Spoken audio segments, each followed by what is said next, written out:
नवी मुंबईमध्ये शिवसेना उद्धव बाळासाहेब ठाकरे पक्षाकडून हिंदी भाषेच्या जीआरची होळी करण्यात आली आहे। वाशी येथील छत्रपती शिवाजी महाराज चौक इथे एकत्र येऊन शिवसेना उद्धव बाळासाहेब ठाकरे पक्षाच्या शिवसैनिकांनी आंदोलन करत हिंदी भाषेच्या जीआरची होळी करत निदर्शनं केली आहेत।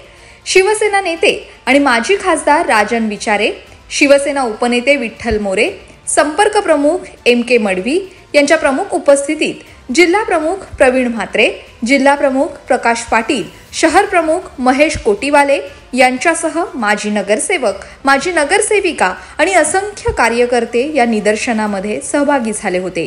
आमचा तर हिंदी भाषेला हे विरोध नाहीच आहे, परंतु हिंदी सक्तीला विरोध आहे। आणि त्या तुम्ही बघितलं तर 5वी पासून आम्हाला हिंदी शिकवलं जात आहे।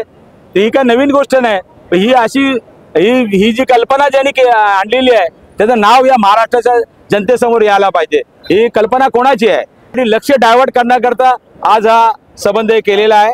आणि मला असं वाटतं या मराठी जनतेसमोर त्यांना नाक घासावंच लागेल, त्यांना हा निर्णय मागे घ्यावा लागेल। Bureau report, Navi Mumbai network.